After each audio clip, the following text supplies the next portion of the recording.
안녕하세요 여러분. 오늘의 흥미로운 영상 내용은 미국이 세계 제조업 강국으로서의 자리를 잃으며 그리고 시장 문제 징후를 주시해야 할 5가지 사항에 관한 것입니다. 우선 좋아요, 버튼을 누르고 채널 구독 및 알림 설정도 잊지 마세요. 여러분의 관심과 지지가 저희에게 큰 힘이 됩니다.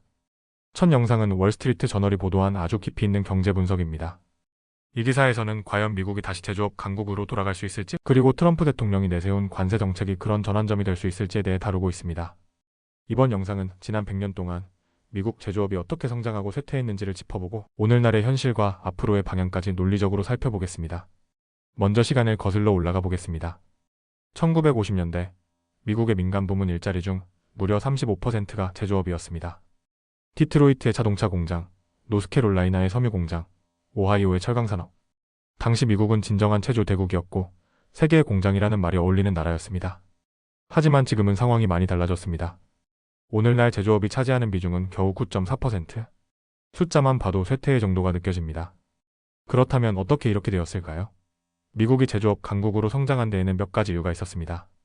20세기 초 미국은 호환 부품을 활용한 대량 생산 시스템을 선도했고 제2차 세계대전으로 인해 제조 인프라가 급속히 확장됐습니다. 전쟁이 끝난 뒤 미국은 기술력과 자본, 교육 수준 높은 노동력을 바탕으로 전 세계에서 가장 경쟁력 있는 제조국이 되었죠. 하지만 미국인들의 소비 패턴이 바뀌기 시작했습니다. 경제가 성장하면서 사람들은 물건보다는 서비스에 더 많은 돈을 쓰기 시작했습니다.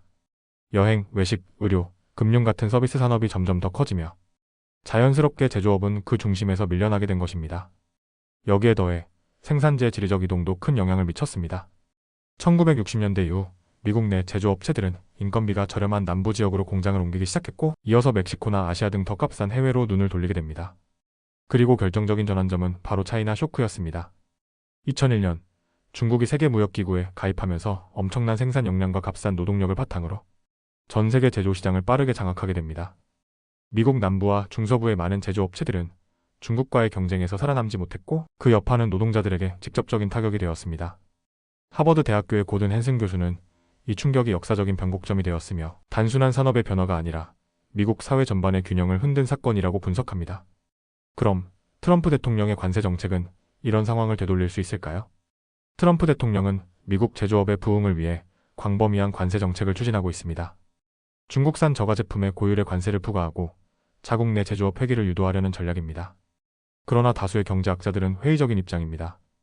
관세는 소비자 가격을 높이고 이는 결국 내수 소비를 위축시키며 미국 기업들에게도 부담을 주게 되기 때문입니다.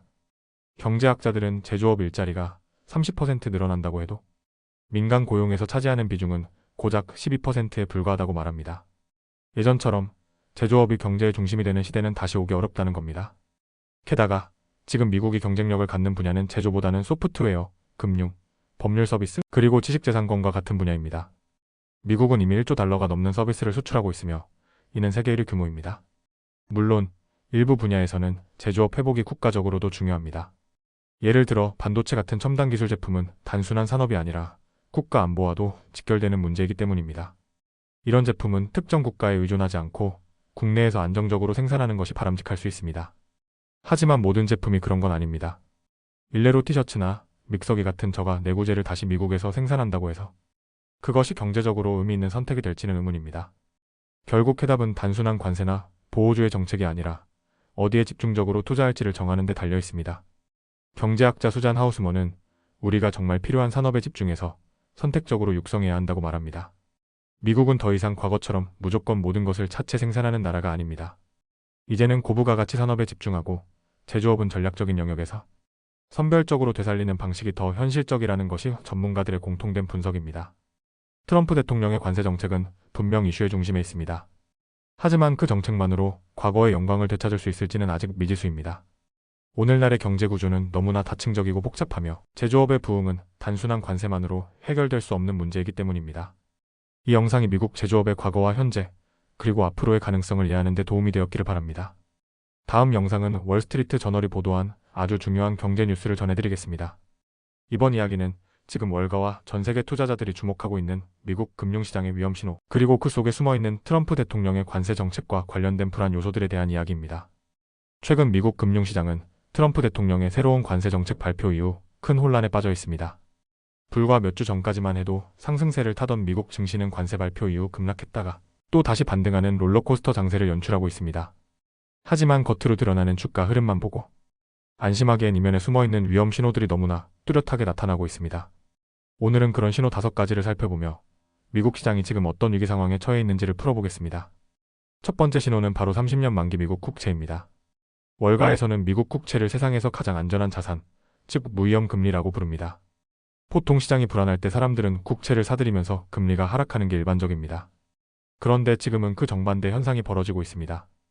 투자자들은 오히려 미국 국채를 팔아치우면서 금리가 급등하고 있습니다. 인플레이션 우려, 경기 침체 공포, 그리고 고위험 자산을 청산하는 움직임까지 겹치면서 그 누구도 믿고 피신할 곳이 없어진 상황이 되어버린 겁니다.